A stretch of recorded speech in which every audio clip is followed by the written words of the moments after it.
I'm your dream companion, the one who helps you unwind after a long, busy day. Before you drift off to sleep, don't forget to leave a like, subscribe to the channel, and tell me in the comments. Where are you listening from right now? What time is it there? Now take a deep breath, get comfortable in bed, and come with me because the night is just beginning, and this story is all yours.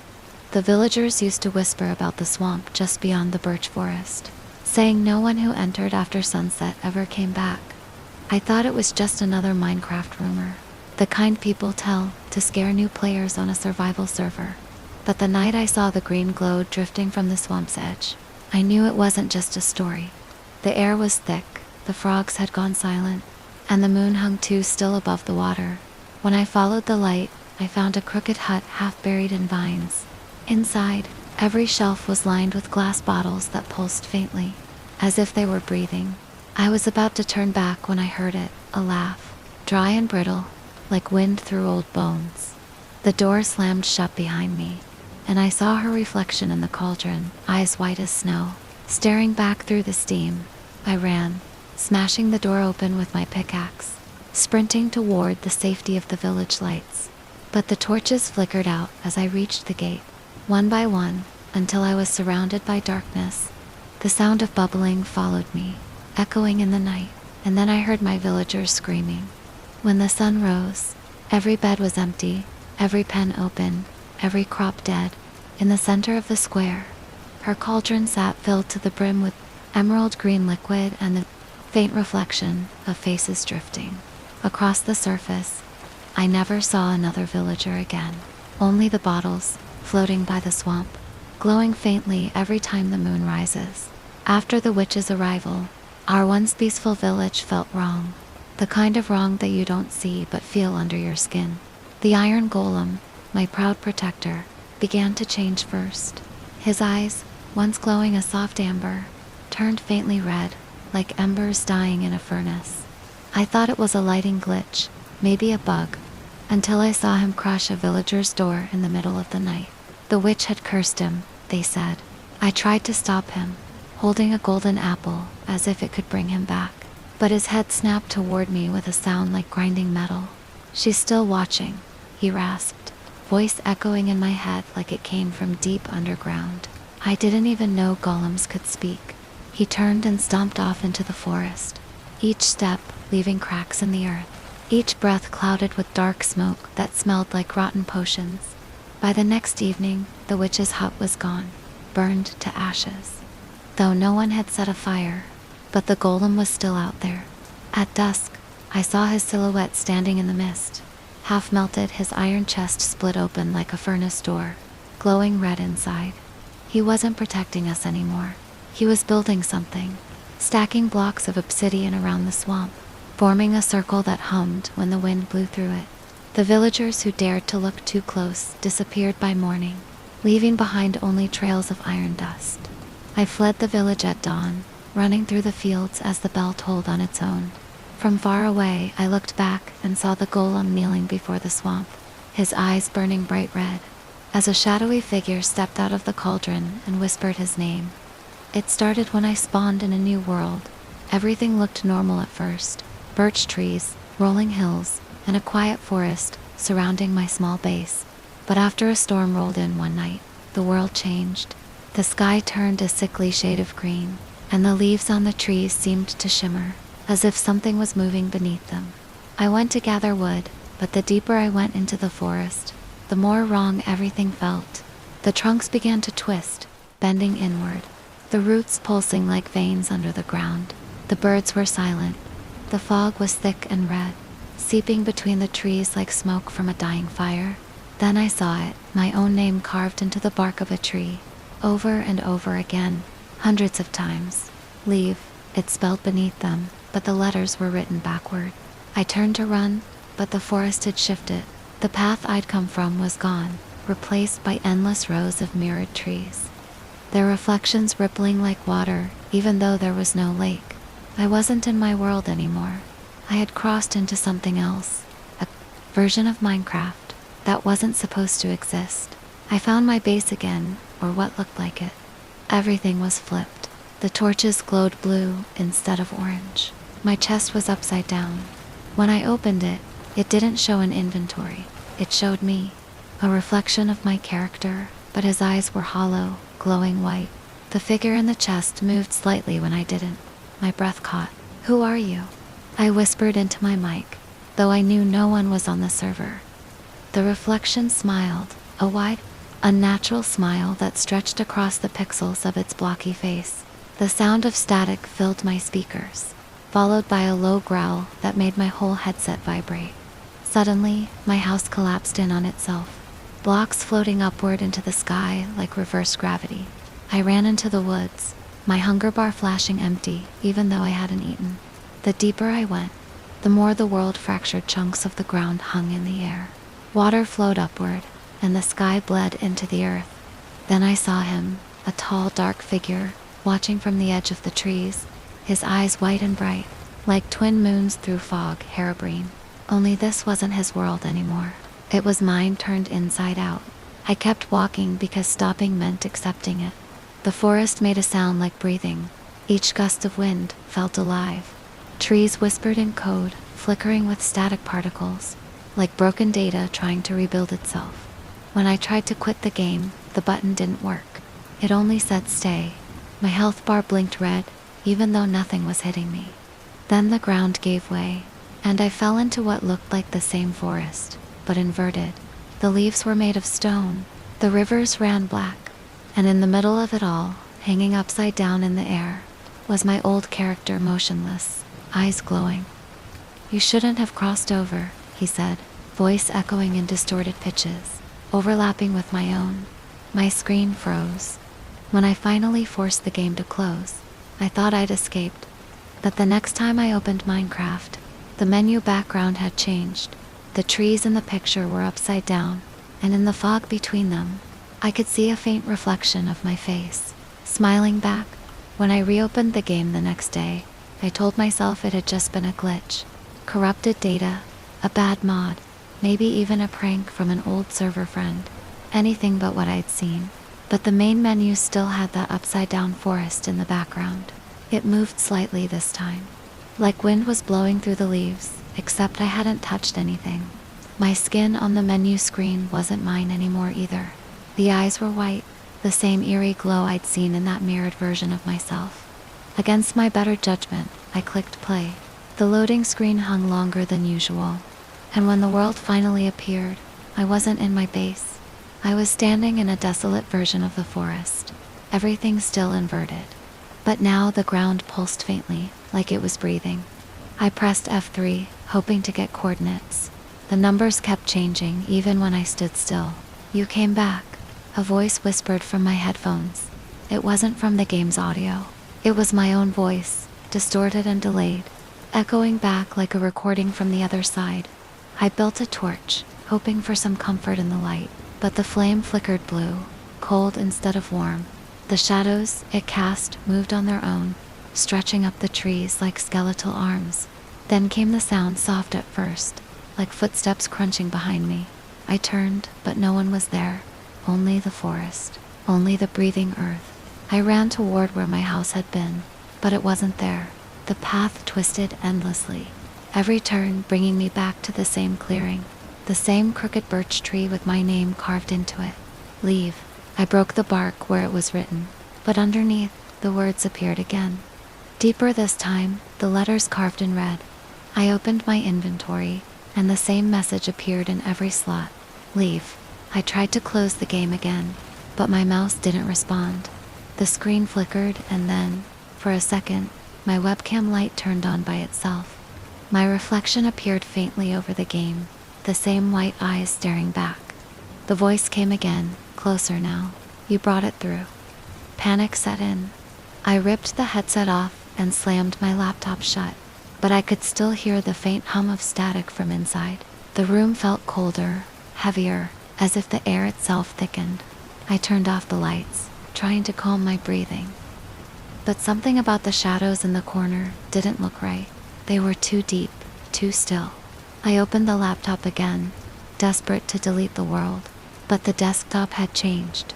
My wallpaper, a picture of a normal forest, was now inverted. Colors reversed, just like in the game. Every folder had been renamed to stay. I deleted them all. But new ones appeared in their place. Then a single folder blinked open by itself, revealing a screenshot me, sitting at my desk, from the angle of my webcam. Behind me, in the photo, was the faint silhouette of a tree, but my window was closed. I unplugged everything, terrified, but the image burned in my mind. I didn't sleep that night. I kept hearing faint noises outside, branches tapping against the window, whispering sounds that seemed to form words when I strained to listen. "You crossed over," they hissed. Around 3 in the morning, my monitor turned on by itself. Minecraft had launched again. The game loaded to the same forest, but this time, the camera wasn't in first person. It was third person. Facing me, my in-game character standing perfectly still in the middle of the woods. Behind him, the trees twisted into shapes like human figures, all with white eyes. I watched frozen as my character turned his head slowly toward the camera. Then the perspective glitched, and the screen showed my actual room rendered in blocks. I saw a pixelated version of my desk, my window, my chair. My heart nearly stopped when I saw a blocky figure standing where I was sitting, its head tilted, and in distorted letters, the chat read, "We're already here." I don't know how long I stared before the power cut out completely. Everything went dark. The monitor, the lights, even my phone. In the silence that followed, I heard something scrape against the floorboards, slow and deliberate. I didn't move. I couldn't. Then came the faint sound of rustling leaves inside my room. I turned, and in the corner, where the shadows had gathered earlier, something was forming. Branches, black as coal, pushing out from the wall, twisting upward until they shaped a crude, humanoid figure. Its eyes opened bright white, burning through the dark. "You left the door open," it whispered, voice low and wet, like sap dripping from wood. My window shattered outward, though no wind blew in, just that same cold, red fog, before everything went black. I saw my monitor flicker back on for a moment, the inverted forest, waiting, pulsing, alive. The last thing I remember was my own reflection, on the screen smiling as I reached for the power cord. I woke up on the floor hours later, the room gray with early morning light. My laptop was still open, the screen black, faintly humming. I told myself it was a nightmare. It had to be. But when I looked closer, a fine layer of dirt covered my desk. Pine needles were scattered across the floor, damp and real. My hands trembled as I brushed them away. The smell of wet earth lingered in the air, too strong to be imagination. I should have called someone, but who do you call about a haunted game? I packed the laptop into a bag, threw on a jacket, and drove to the edge of town. There's an old forest there, one I used as a texture reference for my builds. As I got closer, fog clung to the trees like breath. My GPS glitched, the signal vanishing, and the radio began to hiss faintly, a static rhythm that almost sounded like breathing. The trail was quiet, except for my footsteps and the occasional crunch of twigs underfoot. Yet every few steps, I swore I heard a second pair of steps behind me, perfectly in sync. When I turned around, nothing, just endless rows of trees, too tall and too still. I reached a clearing that looked exactly like the one from the game, the same crooked birch, the same uneven ground, and carved into its bark, faint but fresh, was that same word, stay. My vision blurred, the air thickening again, and for a moment, I could swear the forest flipped upside down, sky below, roots above. My phone buzzed once in my pocket. I pulled it out, and a new message appeared from an unknown number. "You can't delete what's already loaded." I dropped the phone, heart pounding, and the forest seemed to hum, low, resonant, like something deep beneath the ground was awake. Then, through the fog, I saw a light flicker, square and faintly pixelated, like a torch. The figure from the game stood there, pale and motionless, its head slowly turning toward me. My reflection, my other self. I ran, crashing through branches and roots, but no matter how far I went, I kept returning to that same clearing, that same cursed birch tree. The whisper followed, softer now, almost gentle. "We told you not to come back." I fell to my knees, gasping, dirt beneath my nails, and for the first time, I realized I wasn't breathing alone. When I finally stumbled out of the woods, the sun had risen. The world looked normal again, almost. My car was covered in mud, and my laptop screen glowed faintly inside the bag. I lifted the lid just once before I smashed it against the ground. The display flickered on long enough for me to see my in-game world, perfectly still, except for one change. In the center of the screen, built from dirt and stone, was a statue of me, standing in the clearing, head tilted toward the sky. The caption below read, "New player joined the world." And that's when I understood. I never escaped the inverted forest. I just brought it here. It started with the sound, a distant echo, like pickaxes hitting stone.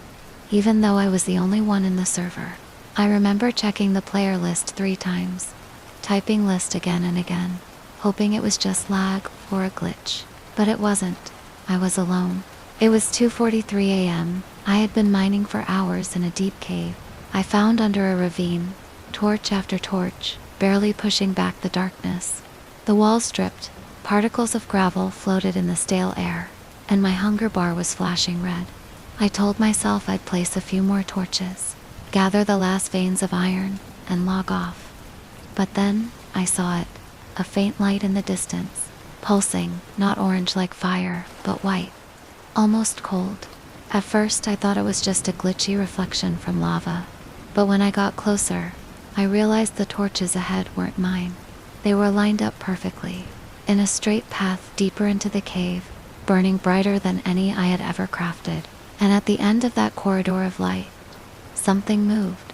My heart hammered against my ribs as I crouched, watching the faint silhouette ahead. It was a player. That's what I thought. The figure was still, almost waiting, head tilted slightly toward me. The fog blurred the name tag above him, but I swear it flickered once. Just enough for me to read it. Herobrine. My fingers froze on the keyboard. I laughed a nervous, pathetic sound because that name was just a story, right? A myth, a creepypasta from the early days. But when I took a step closer, the lights went out one by one, torches extinguishing in sequence like a countdown. Then silence, a suffocating heavy silence that made my headset hum. My torchlight flickered and dimmed, and in that faint glow, I saw those eyes, 2 perfect white orbs, glowing in the dark, motionless, unblinking. I turned and ran. I don't even remember pressing the keys. My screen tore with static, chunks loaded in the wrong order. The tunnel warped behind me like melting coat. I could hear footsteps, following not the echo of my own, slow, deliberate, getting closer every second.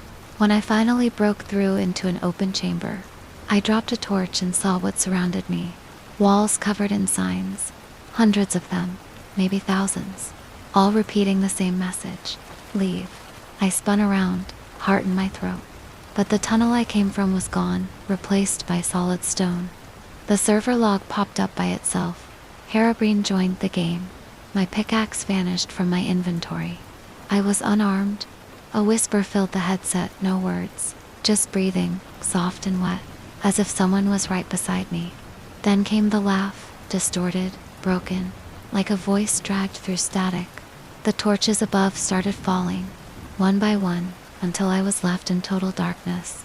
My screen went black, and for a moment, I thought the game had crashed. Then 2 white eyes appeared, filling the screen. "You dug too deep," a voice said, not from the game, but from my headphones.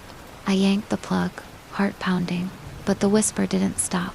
It was coming from behind me. When I turned around, my monitor was still on. Even though I'd shut down the PC, the screen showed my character, standing in the same cave, but behind him, in the shadows, another figure moved closer and closer, until the game froze with those same eyes staring right at me. I haven't opened Minecraft since that night, but sometimes, when my computer is off and the room is quiet, I still hear the faint sound of someone mining under the floor. The first time I saw the mirror, it was already cracked, a spiderweb fracture running through its center like a wound. I found it in the attic of my grandmother's house after she passed, buried under sheets yellowed with age and dust. The air up there was thick, stale, filled with the smell of rotting wood and forgotten things. I shouldn't have gone up there at all, but grief makes you do strange things. I wanted to find something, anything to remember her by. The mirror was taller than me, framed in blackened oak. Its glass darkened as though it had been staring into shadows for too long. When I wiped it clean with my sleeve, I saw my reflection, faint at first, then sharper, until it almost looked alive. There was something off, though. My reflection didn't move right. I turned my head, and it followed half a second too late. I blinked, and it didn't. My stomach turned cold. For a moment, I thought maybe it was a trick of the light, some trick of my tired mind. Then the reflection smiled. I didn't. That night, I dreamt of the mirror. I was standing in front of it again, but my reflection wasn't me anymore. It looked older, worn, hollow-eyed, whispering something I couldn't hear. Behind it, a faint light pulsed, and shapes moved to fluid, too tall to be human. I woke up drenched in sweat, the old house creaking in the wind. The next morning, when I went to check the attic, the mirror was gone. I thought maybe I'd imagined it, until I went back downstairs and saw it standing in the hallway, leaned against the wall like someone had placed it there deliberately. The house was locked. I lived alone. The mirror was cold to the touch, colder than glass should ever be. When I looked into it this time, I saw my grandmother's living room, her old armchair, her tea set, but not this house. It was her house as it used to be. Then, behind the reflection of the armchair, I saw her. She was sitting there, her back to me, brushing her hair slowly. "Grandma," I whispered before realizing how ridiculous that was. But she stopped. Slowly, she turned her head, and the brush fell from her hand. Her face was gray, lips blue, eyes empty. And then, her reflection smiled, that same, delayed, unnatural smile. "Come sit with me," she whispered from the glass. Her voice came not from behind me, but from inside the mirror. I ran. I tried to cover the mirror with a blanket, but it burned through the fabric like acid. The glass pulsed with light, and I heard footsteps behind it, not in the reflection, but inside the frame. Something was moving there, pressing against the glass from within. For days I tried to ignore it, locking that hallway door, but every morning the mirror moved closer to my room. On the third night, I woke up to a faint tapping sound, like fingernails against glass. I turned on the lamp, and there it was, the mirror leaning against my wall, reflecting my bed. I could see myself in it, still lying there, eyes closed. Then my reflection's eyes opened. "Don't look away," it whispered, and I froze. The air grew cold, my breath visible. I tried to move, to run, but my body wouldn't listen. My reflection sat up while I stayed lying down. Then it smiled wider this time, too wide, and lifted a hand toward the glass. I could hear the faint sound of cracking, like ice breaking in a frozen lake. The glass split open. A hand came through, pale, long-fingered, trembling. It touched my cheek, and it was real. I screamed and swung the lamp, shattering the mirror into 1,000 shards. The pieces scattered across the floor, each one reflecting me, but in every reflection, my eyes were gone. It's been weeks since then. I moved out, burned the house down, but sometimes, when I walk past a window or look into a dark screen, I see a flicker, just a flash of that same delayed smile. Last night, I covered every mirror in my apartment, just to be safe. This morning, one of them was uncovered, standing right at the foot of my bed, and carved into the glass, written backward, were 3 words that made my stomach twist. "You looked back." I found the book on a night when the library should have been empty. The storm outside had swallowed the city, whole thunder rolling like the growl of something ancient, rain striking the windows in violent bursts. I was the only one left in the archives, cataloging rare manuscripts for a private collection that no one had opened in decades. The basement smelled of old paper and iron dust. That's when I saw it, a leather-bound tome, half buried behind a shelf, as though it had slipped between worlds and landed there by accident. The cover was the color of dried blood, its edges frayed, the title carved, not in ink but in something that shimmered faintly under the light. I wiped the dust away and whispered the letters to myself. Libros Tenebrarum, the Book of Shadows. The moment I spoke the name, the light flickered. I laughed nervously, probably just the storm, I thought. But then, from the far end of the room, I heard a whisper. Not echoing, not distant, close. You shouldn't have said it, it murmured. I spun around, flashlight trembling in my hand. Nothing, just shelves, dust, silence. But when I turned back, the book was open, and the pages were turning on their own. I don't remember deciding to read it. It felt like the book was reading me. The ink seemed to move, shifting shapes and forming words I hadn't known moments earlier. The first line made my chest tighten. To read is to remember, and to remember is to awaken what sleeps in you. I told myself I was imagining things, that my mind was just tired, but the next sentence appeared before my eyes, appearing letter by letter, as if an invisible hand were writing it right then. Hello, Daniel. I froze. That was my name. No one else was in the room. I slammed the book shut, heart pounding, but it didn't close, it resisted, as though something inside it was pushing back. Then, in a low, guttural voice that made the air vibrate, it spoke again. Keep reading. I stumbled backward, the chair falling behind me, and I ran to the elevator. It didn't move. The buttons wouldn't light. I could still hear pages turning from down below.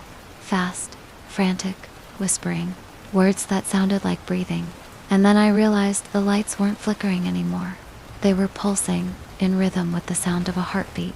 The power went out. The only light left came from the open pages of the book, glowing faintly red, against my better judgment, or maybe because of something stronger. I walked back toward it.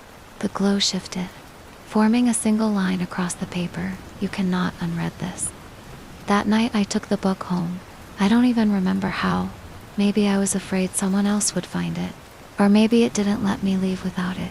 I tried to lock it away, wrap it in cloth, bury it under the floorboards, but every morning it was back on my desk, open on a new page. The writing changed depending on what I thought about. When I dreamed of my father, who'd died years ago, I woke up to find the book open on a page that read, "He remembers the fire." When I thought about quitting my job, it wrote, "You belong to us now." I tried to burn it once, but the flames recoiled, as if afraid of it. The book didn't burn. The fire went out. Now, when I sleep, I hear the pages turning, even when I'm not in the same room. Sometimes the words whisper under my skin, like they're being written there. Tonight, I made a mistake.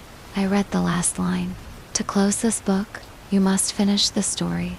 I heard a knock just now, 3 slow, heavy knocks on my door. I didn't invite anyone, but the book is open, and written across the glowing page in fresh, wet ink are the words, "Let me in, Daniel." It started on a Thursday night, cold, silent, and unremarkable. The kind of night that forgets to exist.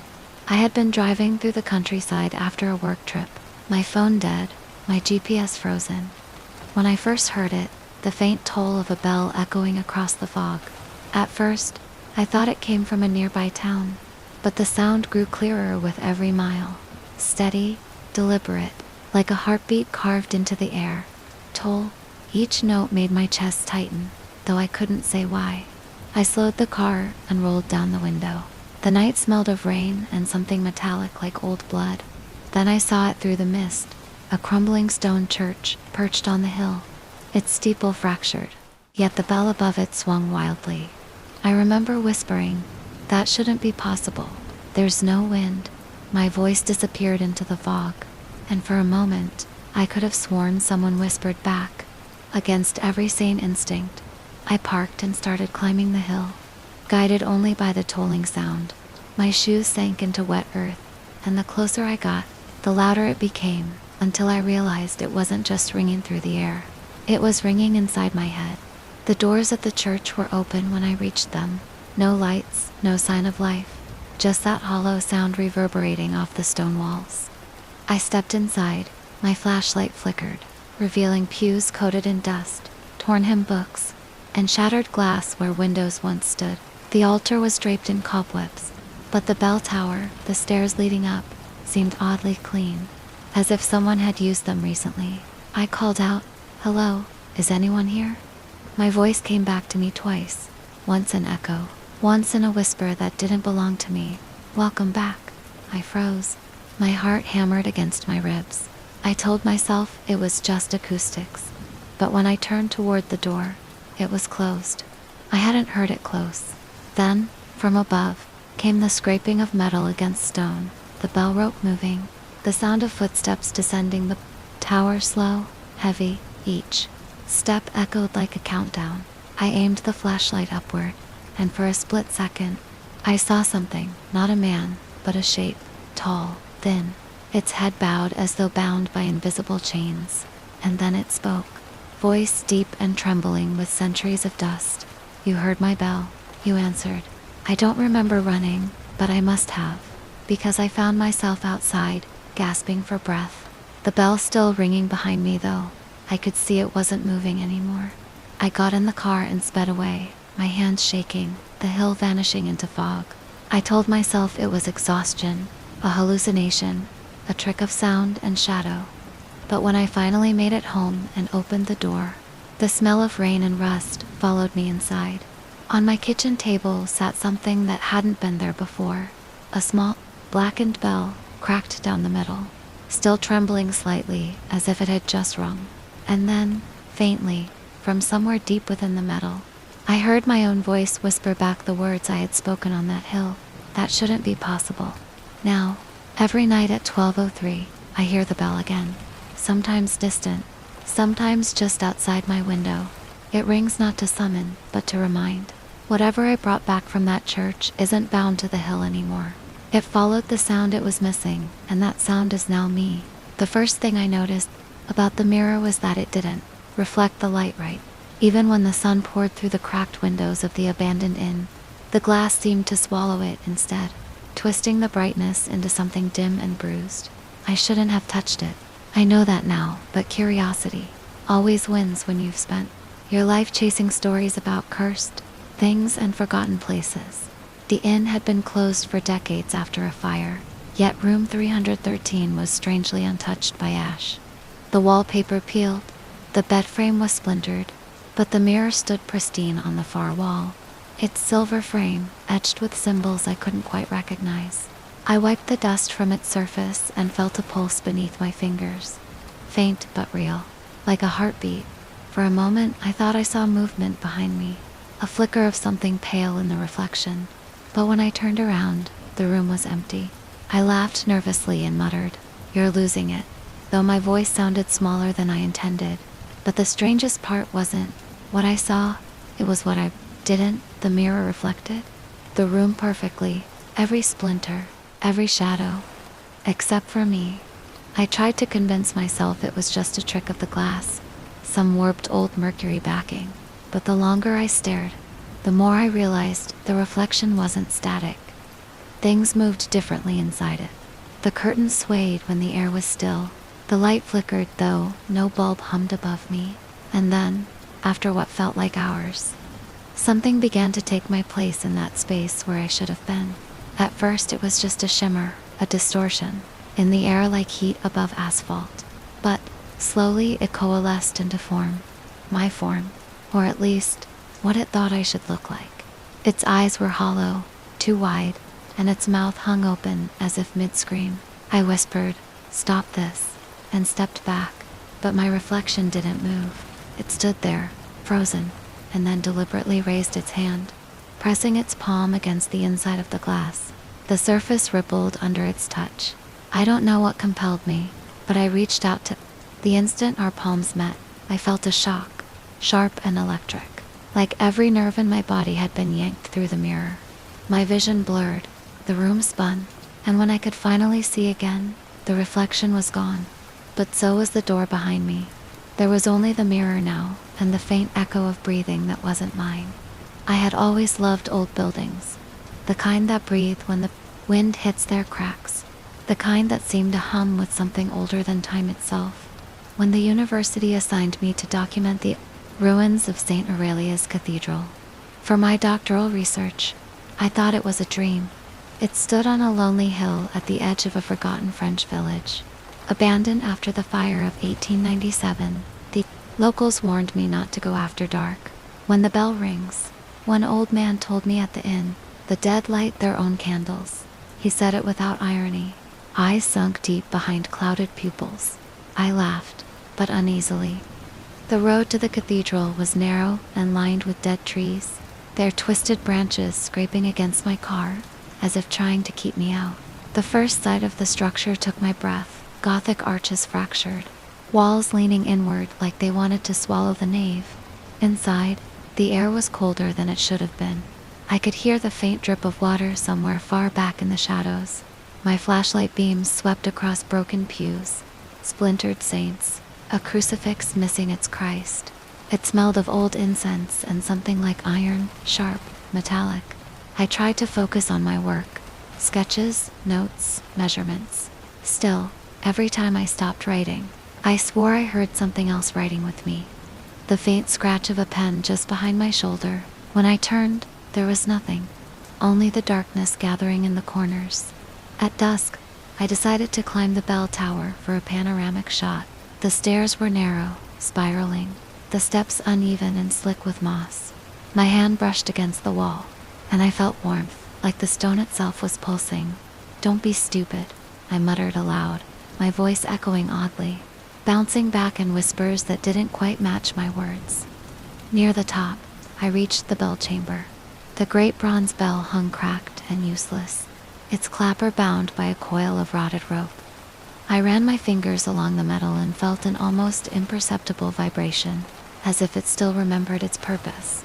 I set up my tripod, lifted the camera, click, flash. The burst of light illuminated something below, a figure standing by the altar, head tilted upward, watching me. The flash faded, and the figure was gone.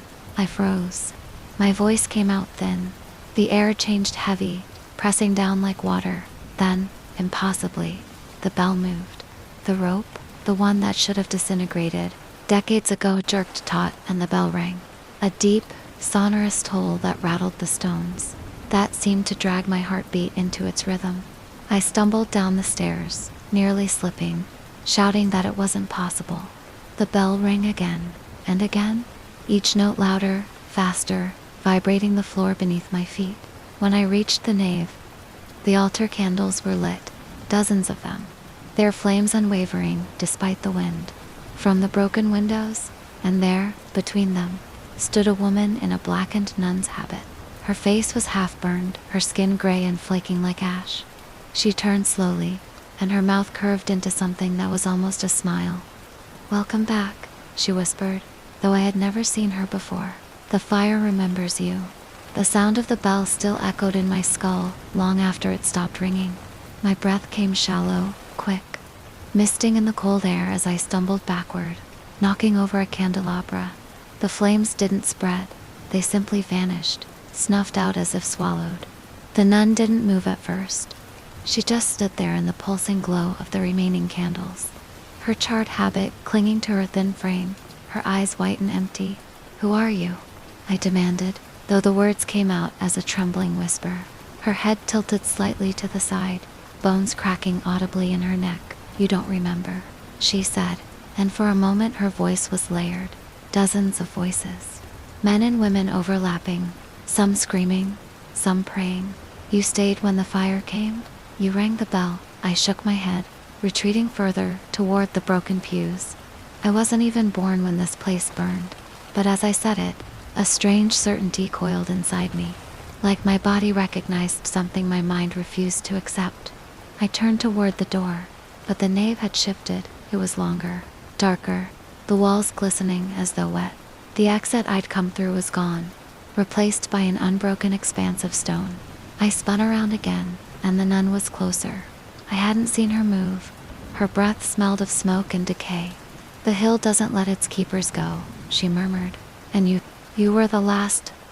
The world rippled around me, pews warping, paintings bleeding their colors down the walls. I ran. My boots struck the floor with dull thuds, echoing into impossible distance. I reached the stairs, but they now descended, spiraling down into a pit of flickering red light. Somewhere far below, the bell began to toll again, not from above, but beneath the earth. My hands trembled as I gripped the rail. Every instinct screamed to leave, to climb out through a window, to break anything in my way. But the air pressed down, heavy as stone, and I couldn't breathe. "You called us," the voices whispered. "You brought the fire back." I glanced at my hands. They were blackened with soot that hadn't been there moments before. The smell of burning wood filled my lungs, and then the memory struck, vivid, impossible.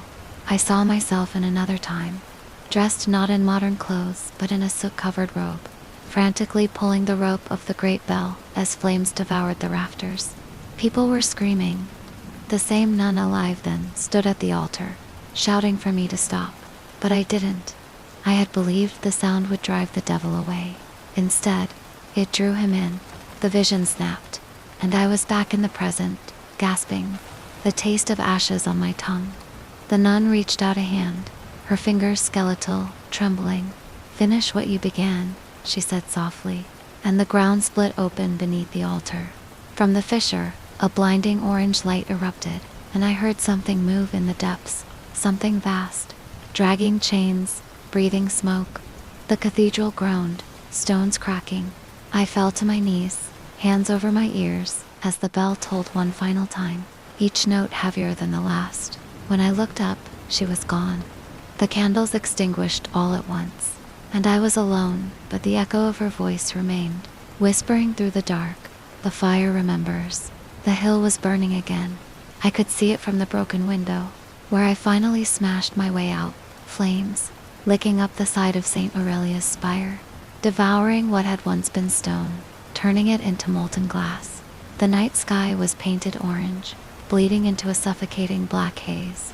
I stumbled through the graveyard behind the church, past crumbling crosses and nameless headstones, the air thick with smoke and voices. Every step I took, the ground pulsed beneath me, like something alive was breathing just under the surface. I could still hear the bell, impossibly distant yet deafening inside my skull. Dong. Each toll slower, heavier, dragging at the edges of my sanity.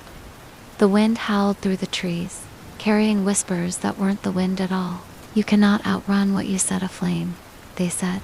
I fell to my knees beside an old grave, the name worn away, but I could feel what was written there, my own. My heart froze, and a tremor ran through me so deep, I thought my bones might crack.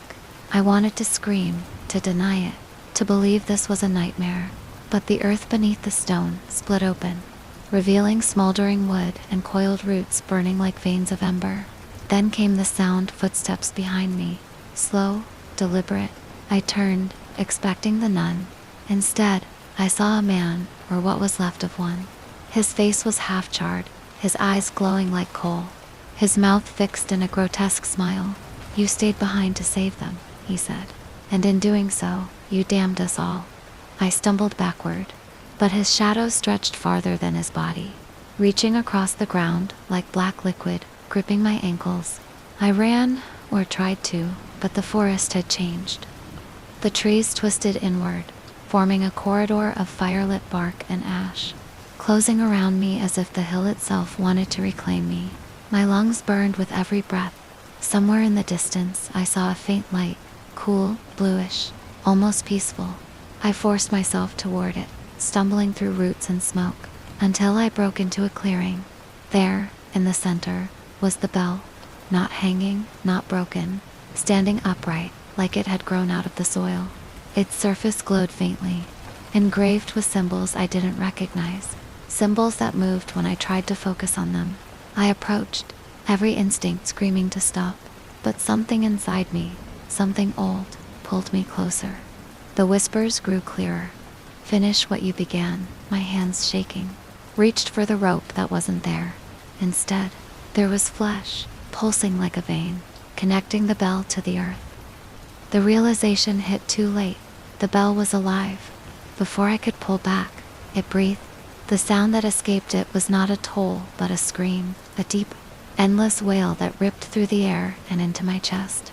I fell to the ground, vision fading, watching the forest around me ignite, each tree catching flame from the roots up. And then, in the reflection of that living fire, I saw them, hundreds of figures watching from the smoke, all wearing soot-black robes, all with my face. The nun stood among them, silent now, her eyes burning bright as lanterns. "It's done," she whispered, though I couldn't tell if she was beside me or inside me. The bell stopped. The flames dimmed to embers, and I realized with the last breath that wasn't mine. That the fire hadn't remembered me, I had always belonged to it.